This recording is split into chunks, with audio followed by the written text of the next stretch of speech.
Bismillahirrahmanirrahim.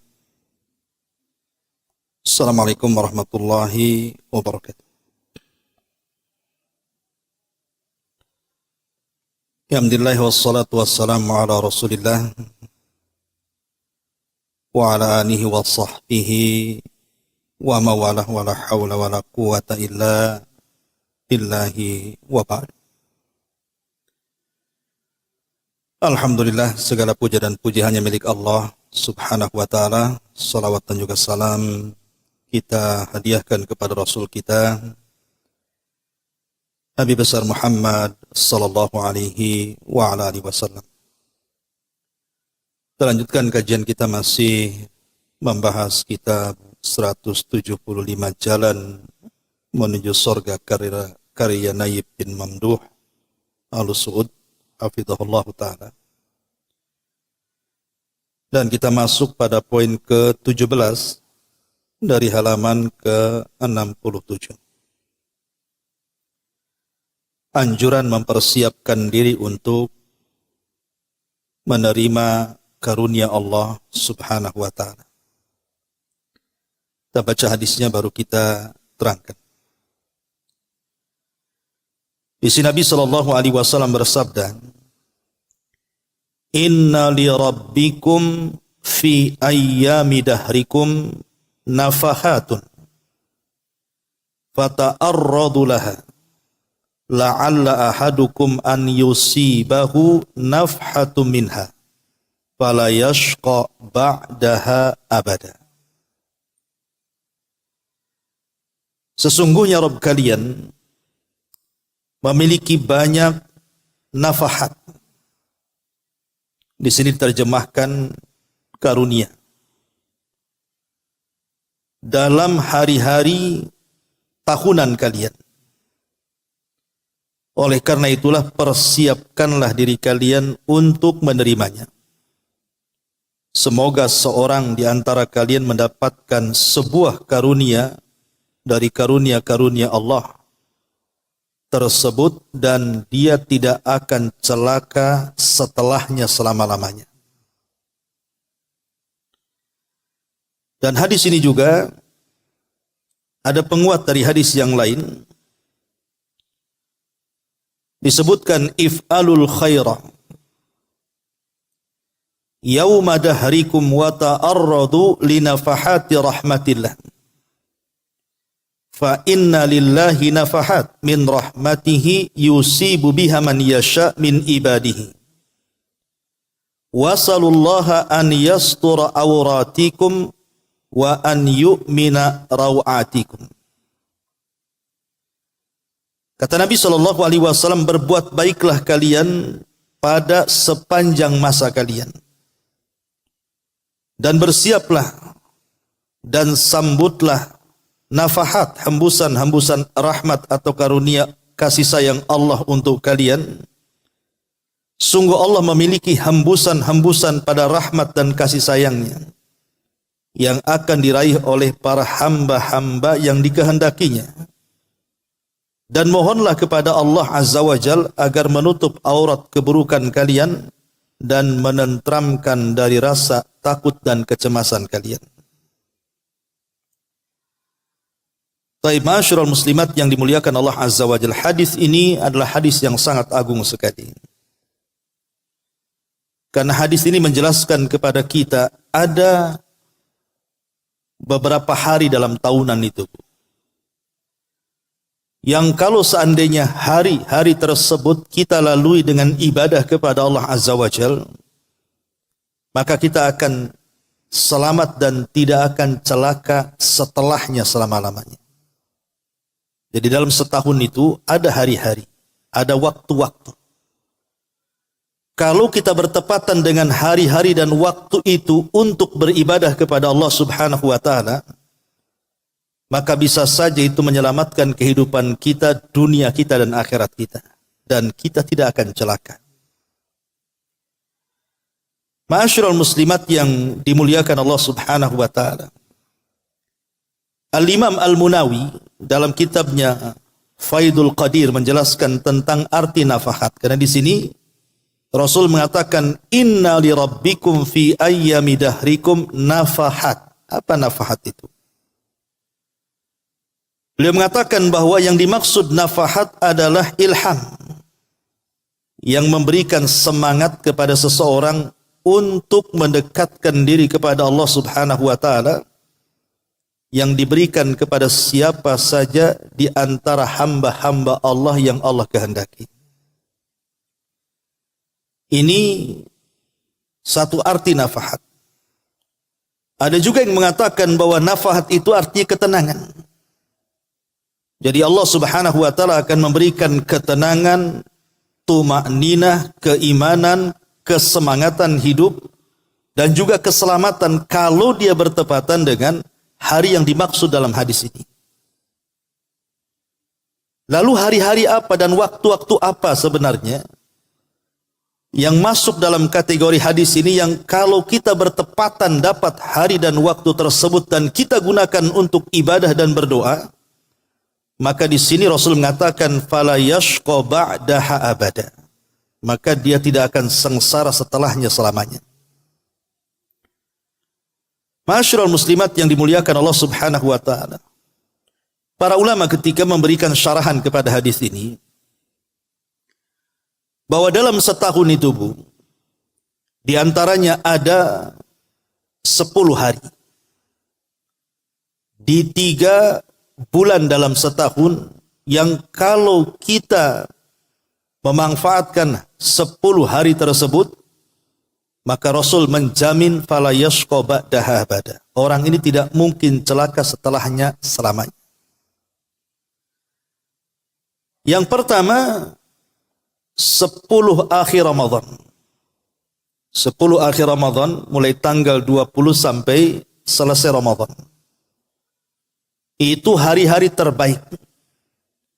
Yang kalau seandainya seseorang memanfaatkan 10 akhir Ramadan itu, di hari-harinya itu, maka dia akan mendapatkan 1 malam yang bandingannya sama dengan 1000 bulan beribadah kepada Allah Azza wa Jalla. Dan itu difirmankan di dalam Al-Quran, inna anzalnahu fi lailatul qadr wa ma adraka ma lailatul qadri khairun min alfi syahrin. Bahwa kalau kita mendapatkan 1 malam itu dari 10 malam di akhir Ramadan, maka kita sama telah melakukan ibadah selama 83 tahun 6 bulan kurang lebih. Artinya kan ini luar biasa kalau orang mendapatkan Lailatul Qadar itu. Karena Lailatul Qadar itu bagian daripada nafahat dalam hadis ini. Ini yang pertama. Yang kedua, 10 awal bulan Dzulhijjah. Dan itu sudah lewat bulan kemarin. Di mana 10 awal bulan Dzulhijjah itu dinyatakan oleh Nabi SAW sebagai hari-hari terbaik dunia. Di dalam setahun itu ada hari-hari terbaik. Lah hari-hari terbaik dalam setahun dalam satu dunia ini adalah 10 awal bulan Dzulhijjah. Dan ini sudah saya jelaskan kenapa demikian, karena di 10 awal bulan Dzulhijjah itu terkumpul semua pokok-pokok ibadah. Jadi rukun Islam itu kita bisa sempurnakan di 10 awal bulan Dzulhijjah, dari syahadat, salat, puasa, zakat sampai ke haji. Kita bisa melakukannya. Karena haji itu hanya ada di bulan Dzulhijjah saja. Tapi di bulan Ramadan tidak bisa haji. Ibu haji di bulan Ramadan sendirian lempar jumrah tuh. Viral pula nanti. Artinya bahwa di sini 10 awal bulan Dzulhijjah termasuk nafahat juga di situ. Terutama puncaknya adalah di hari Arafah. Itu hari di mana Allah turun ke bumi kemudian mengampuni seluruh orang-orang yang sedang wukuf kecuali 2 manusia. Tidak akan diampuni. Pertama, orang yang melakukan kesyirikan, dan yang kedua, orang yang menanamkan kedengkian. Ini yang kedua. Kemudian yang ketiga, 10 awal bulan Muharram. Nah, kita sekarang berada di bulan Muharram, tapi sudah lewat ya 10-nya. Jadi 10 awal bulan Muharram dari tanggal 1 sampai tanggal 10 itu hari-hari yang sangat istimewa. Dan di situ kita disunnahkan untuk berpuasa. Bukan hanya 10 awal sebenarnya puasa itu. Puasa bulan Muharram itu dari tanggal 1 sampai selesai Muharram itu disunnahkan puasa mutlak. Puasa mutlak itu ya puasa saja karena Allah. Dia bukan Senin Kemis, dia bukan puasa Daud, dia bukan Ayyamul Bid, namanya puasa mutlak. Ya ibu tiap hari puasa. Diniatkan karena Allah Subhanahu wa taala, tapi jangan difulkan 1 bulan. Umpamanya berhenti di tanggal 27 atau di tanggal 26. Yang jelas jangan dihabiskan 1 bulan karena tidak boleh mirip dengan Ramadan. Nggak boleh sama dengan Ramadan. Kalau Ramadan kan full 1 bulan tuh. Kalau puasa mutlak di bulan Muharram itu boleh tiap hari puasa, tapi jangan difulkan. Nah, itu namanya puasa mutlak. Dan puasa mutlak ini keutamaannya luar biasa. Nabi SAW sampai mengatakan, man shoma yauman fi sabilillah ba'adallahu wajhahu anin nari sab'ina kharifan. Barang siapa yang berpuasa 1 hari saja karena Allah, maka wajah dia dengan api neraka akan dijauhkan selama 70 tahun perjalanan. Atau 70 musim perjalanan. Maka ini masih ada kesempatan nih. Sekarang kan masih bulan Muharram ya. Jadi ibu yang memang disukakan dengan puasa, ya kan tidak semua orang itu digemarkan puasa, dicandukan dengan puasa. Ada juga yang laparan tidak sisa puasa bu ya. Tapi ada orang-orang itu yang suka puasa. Terutama yang mungkin suaminya nggak ada di rumah, kerjanya jauh, tidak pulang-pulang kan gitu ya. Ngapain juga kalau nggak puasa? Maka buatlah puasa mutlak. Paman ibu sudah puasa Senin Kemis, sudah puasa Daud, puasa Ayyamul Bid, ingin nambah, tambahlah puasa mutlak, puasa tiap hari. Niatnya apa Ustaz? Ya niatnya puasa mutlak, puasa karena Allah niatnya. Sebagaimana hadis tadi, barang siapa yang berpuasa karena Allah 1 hari saja, maka Allah akan jauhkan wajah dia dari api neraka sejauh 70 musim atau 70 tahun perjalanan. Luar biasa itu. 1 hari puasa saja dijauhkan dari neraka. Nah ini hari-hari terbaik juga. 10 bulan Muharram terutama di 10 awalnya. Nah ini juga diantaranya masuk dalam hadis Nabi SAW. Inna li rabbikum fi ayyami dahrikum nafahat. Sesungguhnya Rabb kalian memiliki banyak karunia dalam hari-hari tahunan kalian. Salah satunya tadi 10 akhir Ramadan, 10 awal bulan Dzulhijjah, kemudian 10 awal bulan Muharram. Termasuk di dalamnya adalah hari-hari di bulan Sya'ban. Hari-hari di bulan Sya'ban. Imam Ibnu Qayyim rahimahullahu taala mengatakan ketika berbicara soal bulan Sya'ban. Bulan Sya'ban itu bulan sebelum Ramadan. Sya'ban, Ramadan, Syawal. Baru Dzulqa'dah, Dzulhijjah dan sekarang masuk tahun baru Muharram. Lah bulan Sya'ban itu adalah bulan di mana kita diangkat amalan kita setiap hari. Karena Allah mengangkat amal itu kan ada yang sifatnya harian, ada yang sifatnya pekanan, ada yang sifatnya tahunan. Adapun harian, kapan Allah mengangkat amalan kita? Di 2 waktu. Pertama saat manusia sedang salat fajar, yang kedua saat manusia sedang salat asar. Disitulah amalan kita diangkat. Karena Allah Subhanahu wa taala memberikan tugas kepada para malaikat-malaikat pencatat kebaikan itu, setiap hari disuruh mencatat kebaikan kita di siang hari dan di malam hari. Lah pertemuan 2 malaikat itu terjadi di 2 salat ini, salat fajar dan salat asar. Jadi malaikat yang shiftnya siang itu mencatat kebaikan kita di siang hari, mulai dari subuh sampai asar itu ibu ngapain aja? Oh, ibu baca Quran, dicatat baca Quran. Silaturahim dicatat silaturahim. Birrul walidain dicatat birrul walidain. Zikir dicatat zikir. Dan begitu seterusnya. Nanti saat manusia sedang sholat asar, malaikat yang mencatat itu naik dan menghadap Allah, memberitahu amalan kita di siang itu. Lah di waktu yang sama ketika malaikat yang mencatat kebaikan di siang hari naik, maka malaikat yang mencatat kebaikan di malam hari turun. Di waktu manusia sedang sholat asar juga. Makanya kenapa sholat subuh dan asar itu memiliki dua pahala, Bu? Kalau ibu lakukan tepat waktu.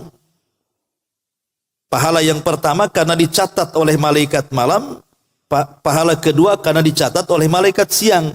Tapi kalau selain daripada fajar dan asar itu cuma satu dicatat.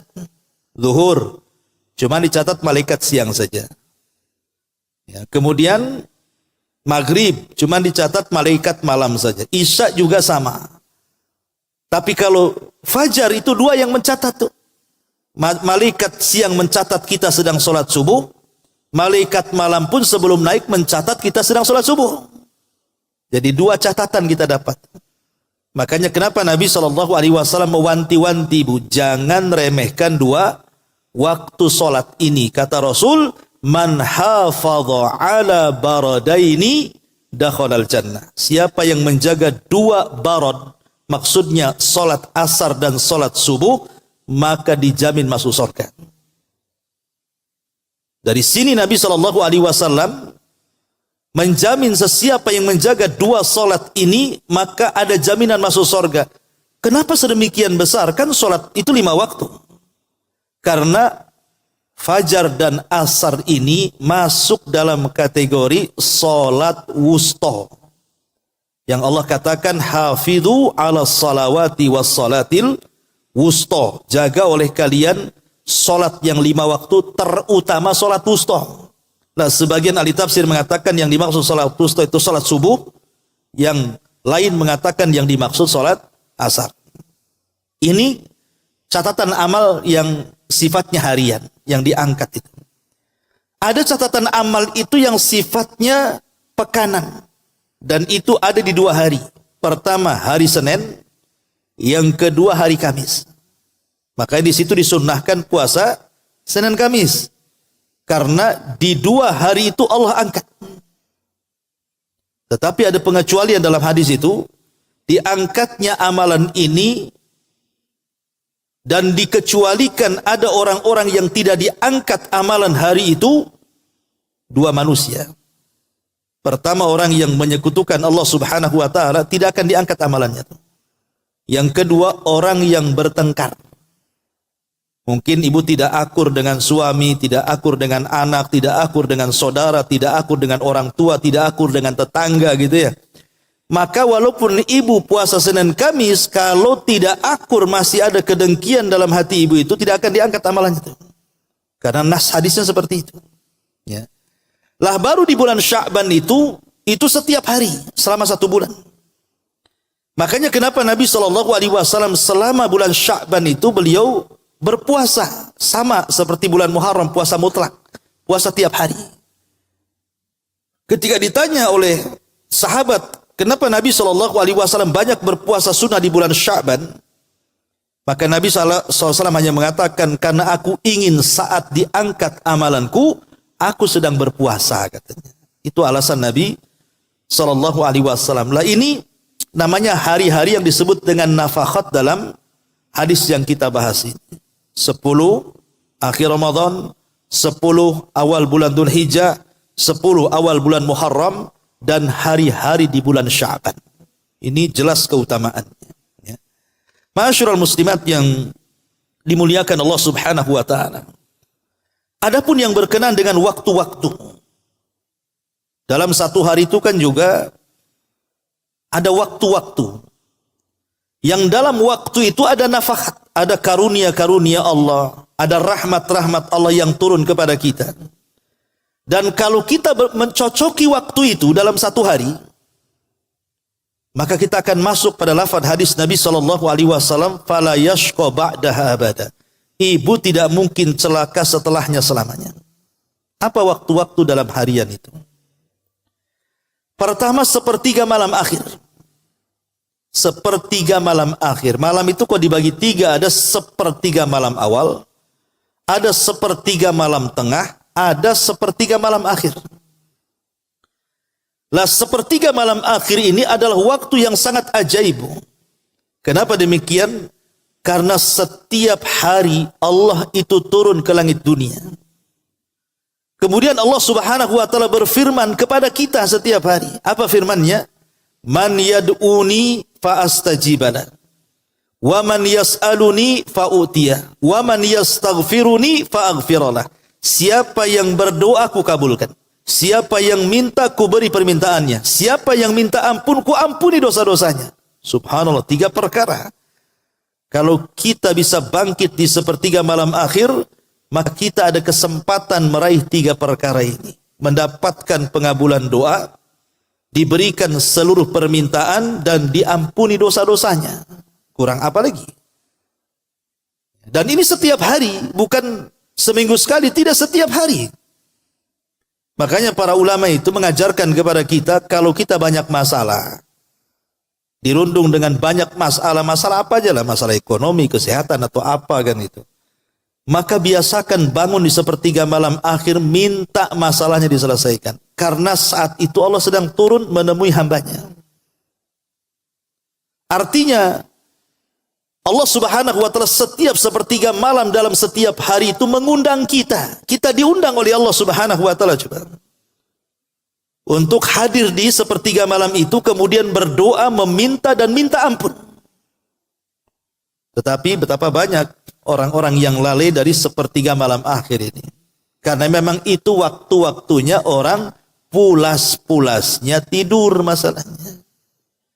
Dan di waktu itu setan memang sedang mengikat tengkuk kita.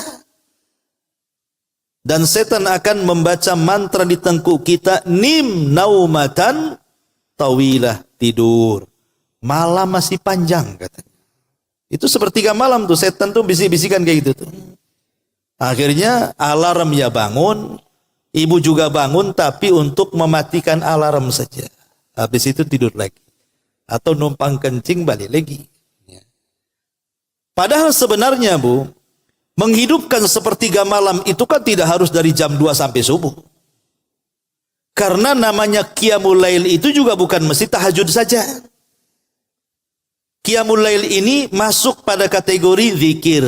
Kalau ibu sudah berzikir walaupun hanya 10 menit, itu disebut Qiyamul Lail. Oh, malas berzikir Ustaz, kayaknya lisan lagi sariawan. Wudu. Ibu bangun tidur, wudu.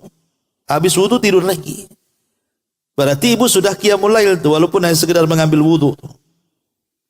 Atau mungkin baca Quran, walaupun mungkin 1 surat pendek ibu baca, bisa tidur lagi umpamanya. Tapi tentunya kalau ibu bisa mengumpulkan semuanya dan menghidupkan malam itu dengan semua ibadah, itulah sempurnalah ibu. Ibu yang juga tahajud di situ, baca Quran di situ, zikir di situ, sedekah di situ. Ya, kan sekarang kan enak bersedekah itu Bu. Makanya kita mau ngambil waktu-waktu yang sangat mustajab. Sedekah di sepertiga malam akhir kan enak. Sekarang bisa ditransfer. Ya. Ataupun mamanya ibu naruh celengan gitu ya. Mengkhusus nih celengan di panti asuhan, di pembangunan masjid, di pembangunan apa. Taruh aja di tempat, di kamar itu. Pas bangun sepertiga malam ambil uang masukkan. Kan itu ya. Tapi akhir bulan jangan pula untuk belanja. Kan itu untuk diinfakkan. Kepepet Ustaz pinjam dulu. Ya dibayar kalau pinjam. Artinya bahwa di sini ada waktu-waktu dalam satu malam itu, itulah disebut dengan inna li rabbikum fi ayyami dahrikum nafahat. Jadi disitulah nafahatnya, ada karunia-karunia, rahmat-rahmat Allah yang turun di sepertiga malam akhir. Ini waktu-waktu khusus ya. Ini yang pertama. Ya. Kemudian yang kedua juga disebutkan dalam syarahnya oleh para ulama adalah di waktu ibu sedang sujud. Itu waktu yang sangat mustajab. Ibu sedang sujud itu. Ya sujud itu maksudnya dalam sholat ya. Dan sholat ini kan ada yang wajib, ada yang sunnah. Baik ibu sholat wajib, baik ibu sholat sunnah, ketika posisi ibu sedang sujud, itu waktu yang sangat istimewa bagi seorang mukmin tuh. Makanya biasakan lamakan dalam sujud itu, kecuali kalau ibu jadi makmum. Ya jangan sampai lama-lama ketinggalan sama imam nanti. Maksudnya dalam posisi ibu sholat sendiri, apalagi kan afdoliyah sholat wanita itu di rumah. Boleh ke masjid tapi afdolnya di rumah. Artinya memungkinkan ibu bisa sujud lama gitu kan. di rumah. Bahkan ada seorang ulama itu namanya Sufyan Ats-Tsauri. Sufyan Ats-Tsauri rahimahullahu taala seorang tabi'in itu kalau sujud lamanya itu seperti orang tawaf 7 kali tawaf. Satu kali tawaf berapa putaran? 7 putaran. Ini sama dengan 7 tawaf. Berarti 7 putaran kali 7 lah. Selama itu tuh Sufyan Ats-Tsauri kalau sujud dalam sholat sunnah. Ya ibu bisa juga kayak Sufyan Ats-Tsauri, tapi nggak yakin kalau ibu tak tidur. Kalau kelamaan kan tidur juga kan itu. Tapi kalau ulama dulu kan betul-betul dimanfaatkan waktu sujud tuh. Kenapa demikian? Karena ada hadis di mana Nabi Shallallahu Alaihi Wasallam mengatakan bahwa paling dekatnya seorang hamba dengan Allah Subhanahu Wa Taala itu di waktu sujud. Paling dekatnya dari semua ibadah yang Allah perintahkan kepada kita, Bu. Yang paling dekat seorang hamba dengan Allah itu ketika melakukan ibadah sujud. Kan ibadah banyak, sedekah ya ibadah, silaturahim ya sedekah, baca Quran ya sedekah, semua ibadah kan. Salat juga ibadah. Tapi dalam salat pun tidak semua gerakan dekat dengan Allah. Yang paling dekat dengan Allah itu justru ketika sujud itu. Alasannya kenapa? Karena sujud itu sama dengan merendahkan kita serendah-rendahnya, karena tempat yang sangat istimewa bagi kita, wajah itu diletakkan di tempat yang paling hina di bawah. Hanya karena Allah Subhanahu Wa Taala. Dari anggota badan kita kan yang paling ibu rawat pasti wajah kan. Yang paling banyak biayanya itu wajah. Nggak ada ibu beli-beli untuk dengkul tuh nggak ada. Untuk apa kan? Paling wajah. Semua ada di wajah duit itu. Makanya karena dia adalah tempat yang paling istimewa bagi manusia, terutama wanita, tiba-tiba diletakkan di bumi pula tempat yang diinjak manusia yang paling hina. Menunjukkan apa? Kalau bukan penghambaan, apa namanya itu? Berarti karena Allah sedang melihat pembuktian penghambaan kita di waktu sujud, wajar kalau Nabi SAW mengatakan, aqrabu ma yakunul abdu min rabbihi wa huwa sajid, kata Rasul. Yang paling dekat seorang hamba dengan Allah Subhanahu Wa Taala adalah posisi dia sedang sujud dalam solat. Kemudian di ujung hadis Rasul mengatakan, fa'aksiru fihi doa, perbanyak doa di situ, kata Rasul. Kenapa? Hampir-hampir doa orang yang sedang sujud itu ditolak, tidak akan ditolak, mustajab. Ya. Ma'asyiral muslimat yang dimuliakan Allah Azza wa Jalla, apalagi sujud sendiri, Bu, itu alamat daripada alamat-alamat yang akan menyelamatkan seseorang dari api neraka. Karena satu-satunya anggota badan kita dari kepala sampai kaki yang tidak akan disentuh api neraka itu cuman anggota sujud. Itu tidak akan disentuh api neraka. Anggota sujud ada berapa? Ada 7. Ya. 1 sama hidung ini jadikan 1 dahi dengan hidung. Yang kedua telapak tangan. Yang ketiga 2 lutut. Kemudian 2 lutut 2, tangan 2, kaki 2, itu sudah 6. Kemudian dahi dan hidung itu 1, berarti 7. Itulah anggota sujud. Itu tidak akan disentuh api neraka. Makanya ada hadis ketika orang-orang yang berada di sorga itu, mereka berbincang-bincang soal teman-teman mereka yang masuk neraka. Dan ini pentingnya kita ini punya kawan yang baik, Bu. Karena kawan yang baik itu terkadang bisa menjadi syafaat bagi kita pada hari kiamat. Jadi orang-orang ini bicara, mana teman kita tuh yang satu pengajian di Sukajadi itu, ya, yang suka kumpul-kumpul, kok nggak ada? Kata malaikat, itu di neraka tuh kawanmu tuh. Maka ini orang-orang akan bangkit nih. Kemudian dia mengatakan, ya Rabb, la tastakmil ladzati hatta tukhrijahu minan nar. Ya Rabb, jangan kau penuhi kelezatan kami di sorga sampai kau keluarkan kawan kami dari neraka. Maka Allah Subhanahu wa Ta'ala merintahkan para malaikat untuk menjemput dari neraka. Karena syafaat teman-teman yang baik di sorga itu. Lah malaikat tidak kenal mana kawannya satu yang ada di neraka itu, kecuali dari bekas sujudnya, kata Nabi. Dari sini menunjukkan bahwa kalau orang suka sholat, insya Allah dia ada kesempatan selamat dari neraka walaupun dia sempat masuk neraka. Kenapa? Karena malaikat yang akan menyampaikan syafaat kepada penduduk neraka itu, mereka tidak mengenali mana satu yang diselamatkan kecuali dari anggota sujudnya tuh.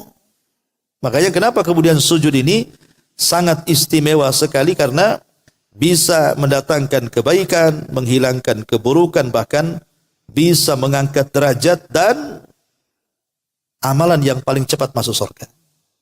Karena ada di zaman Rasul, Bu, seorang anak kecil namanya Rabi'ah al-Aslami. Usianya 10 tahun, Rabi'ah al-Aslami itu. Tapi dia suka bantu Nabi. Jadi kalau malam-malam dia nggak pernah tidur. Jadi dia tidurnya itu di samping pintu rumah Nabi. Sambil lesehan-lesehan. Khawatir apa? Khawatir tengah malam Rasul perlu sama dia. Entah mungkin mengambilkan sandalnya, entah mengambilkan siwaknya, entah mengambilkan air wudunya. Pokoknya Rabi'ah al-Aslami ini tidak jauh-jauh dari pintu Nabi itu kalau malam. Khawatir ada hajat malam-malam Nabi itu. Usia 10 tahun masih kecil kan. Ibu punya anak 10 tahun kayak apa kan itu? Masih kecil. Jadi Nabi SAW ini, karena Nabi itu tidak pernah melupakan kebaikan orangnya, walaupun anak-anak. Akhirnya dipanggil sama Nabi itu Rabi'ah al-Aslami ini. Ya Rabi'ah, engkau sudah banyak berbuat baik kepadaku. Salni masyiti.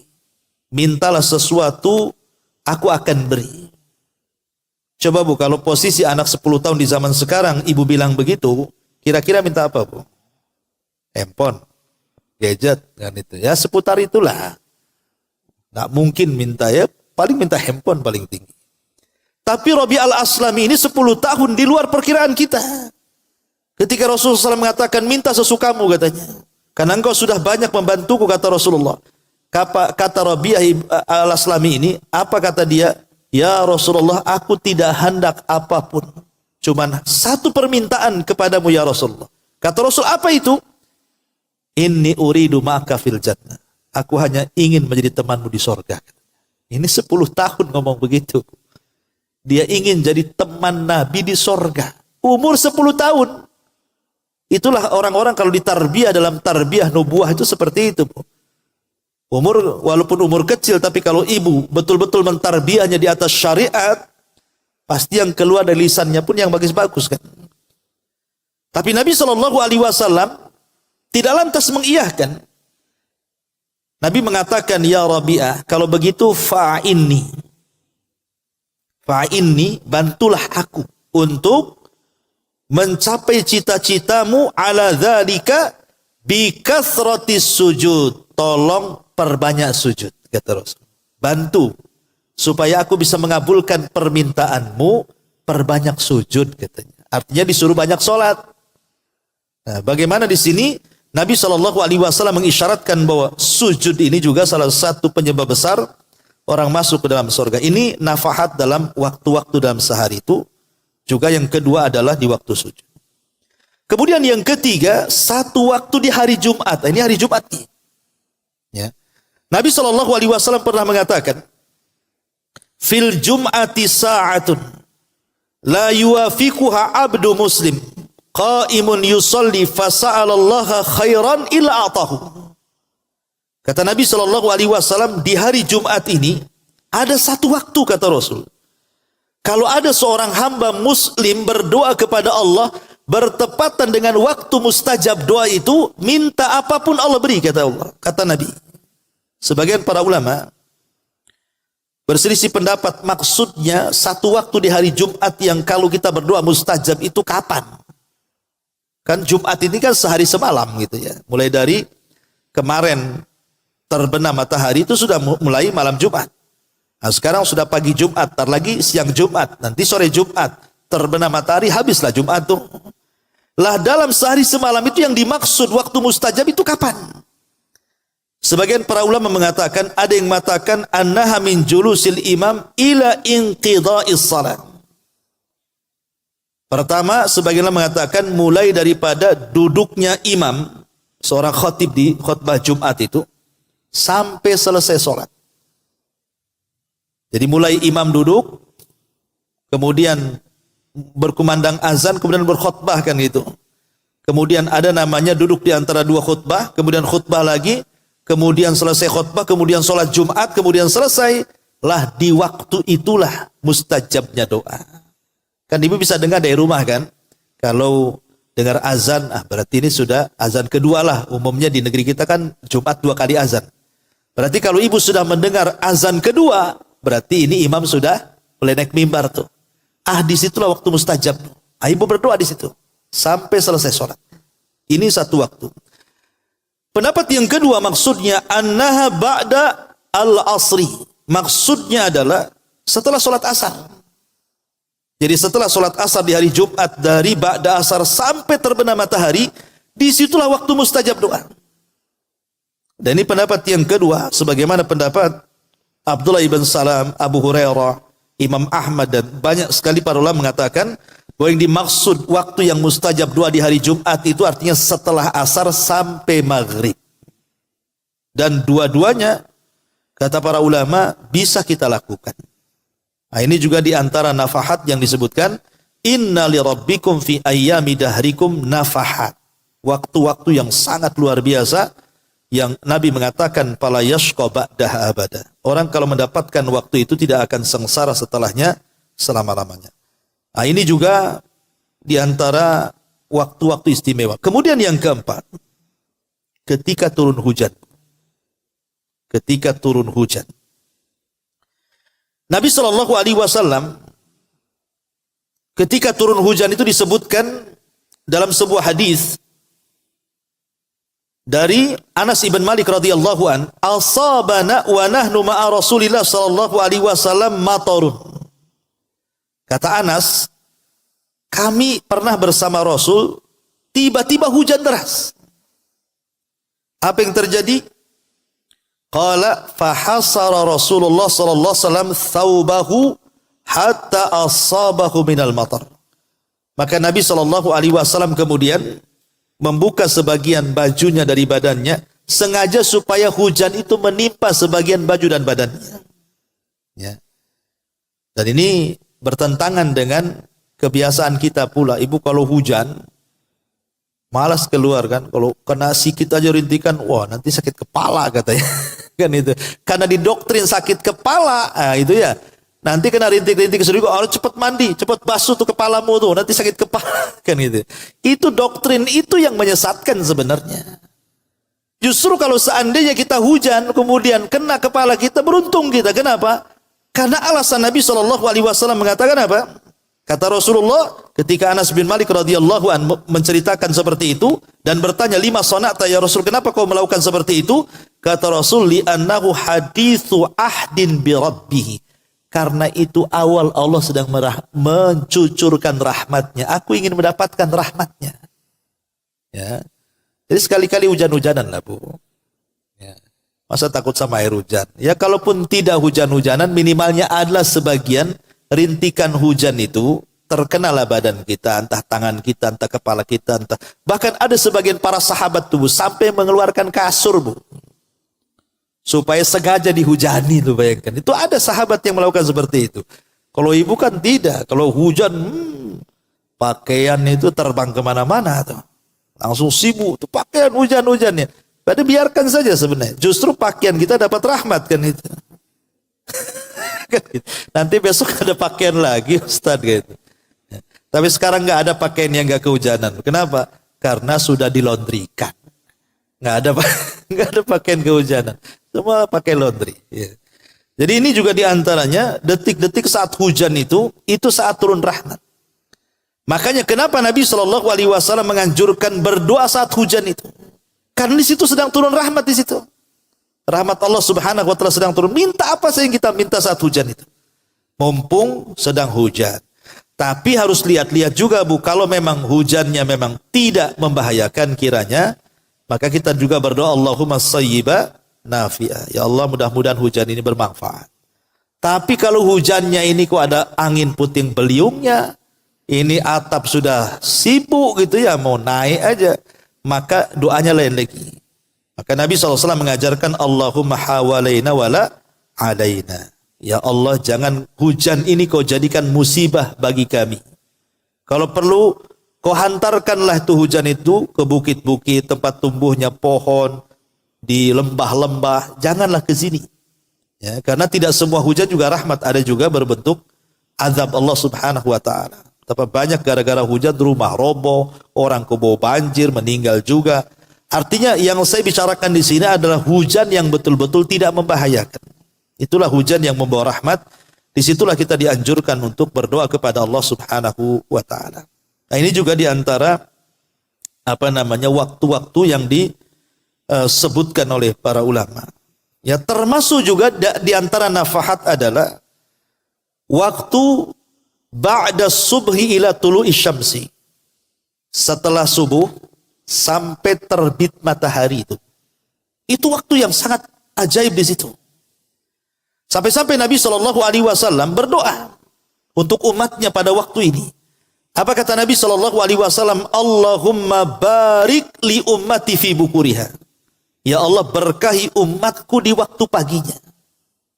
Sampai-sampai Imam Ibnul Qayyim rahimahullahu ta'ala ketika memberikan catatan kepada hadis ini, apa kata beliau?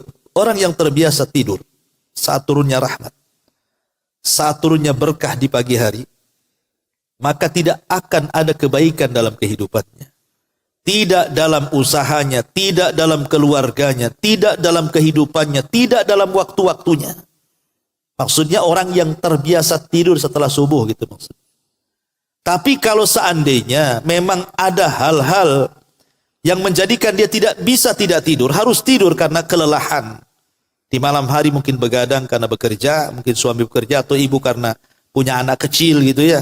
Rewel akhirnya bangun, tidur sesaat bangun lagi sehingga tidurnya itu habis subuh. Kata Syekh bin Baz rahimahullah ta'ala enggak masalah.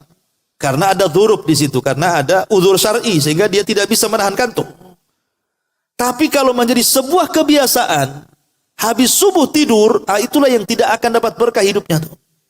Karena Nabi SAW yang mengatakan kan, Allahumma barik li ummati fi bukuriha. Ya Allah, berkahi umatku di waktu paginya. Makanya kalau ibu lihat dalam hadis-hadis tentang wanita-wanita sahabiah di zaman sahabat itu, di zaman Rasul, yang sholat ke masjid berjamaah itu bu, ibu tidak akan dapati di waktu zuhur, waktu asar, waktu maghrib, waktu isya. Tapi rata-rata hadis-hadis yang menceritakan wanita-wanita di zaman Rasul ke masjid salat di belakang Rasul itu hanya ada di sholat subuh. Itu riwayat-riwayatnya. Ya, rata-rata kalau menceritakan tentang wanita yang sholat ke masjid di belakang Rasul itu tidak ada di waktu selain subuh. Rata-rata riwayatnya semua di waktu subuh. Kenapa coba?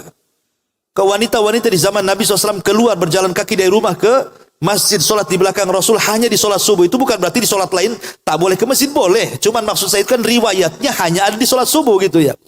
Karena wanita-wanita sahabiah di zaman itu ingin mencari keberkahan waktu pagi sekalian olahraga.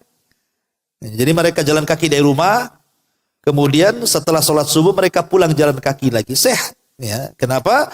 Karena di situ ada angin yang disebut dengan soba namanya. Kata Nabi SAW, nusirtu bis soba wa uhlikatil adu biddabur. Aku ditolong dengan angin pagi, sebagaimana kaum Ad dihancurkan dengan angin sore. Artinya di situ ada angin. Makanya saya anjurkan kalau memang bu, waktu subuh itu tidak mendung, tidak hujan, cuaca bagus, maka bukalah jendela. Ya, buka pintu sedikit biar masuk angin soba ke dalam rumah tuh. Ini enggak, habis subuh bukan hanya jendela digembok, gorden ditutup lagi, udah gorden warna hitam lagi kan, ya gelap lagi lah bu. Akhirnya tidur lagi lah, nggak dapat berkah jadinya. Jadi harus pandai-pandai seorang muslim itu memanfaatkan di waktu ini karena keberkahan itu turun di waktu itu. Sampai-sampai ulama memberikan contoh kan. Dulu pernah saya ceritakan juga di sini. Bagaimana berkahnya di waktu pagi itu sampai ulama memberikan contoh dengan dua binatang tuh. Ya, pertama anjing, yang kedua kambing. Sampai seperti itu. Maksudnya apa kambing dengan anjing itu? Maksudnya secara populasi bu, jumlah anjing itu bukan semakin banyak, tapi semakin punah. Tapi jumlah kambing itu walaupun menjadi sasaran korban, sasaran walimah, sasaran sate Madura, ya kan? Itu kan semua pakai kambing, mau nyembeli kambing. Sasaran orang akekah hari-hari lo kambing itu disembeli. Apalagi waktu korban tuh ratusan ribuan kambing disembeli. Kok enggak habis-habis lo kambing itu? Tapi kan anjing itu orang-orang tertentu, agama-agama tertentu yang suka. Kan enggak semua orang suka daging anjing itu. Enggak ada. Dan enggak ada ceritanya orang akekah itu berapa anjing disembeli. Atau orang walimah kalau pakai anjing kan mau makan di situ. Tapi kenapa secara populasi kok habis tuh anjing tuh? Lah inilah bedanya berkah di sini. Karena anjing itu kalau malam dia nggak pernah tidur, layapan dia. Ya. Tidurnya kapan? Habis subuh. Ya, waktu turun rahmat dan barokah itu anjing tidur. Kalau kambing malam-malam tidur, Bu. Tepat waktu lagi tidurnya. Itu bangunnya kambing itu habis subuh, Bu. Habis subuh itu dia bangunlah, ketika berkah turun, kambing dah bangun. Makanya kenapa kemudian anjing itu populasinya musnah karena tidak diberkahi, kalau kambing itu populasinya makin banyak karena diberkahi.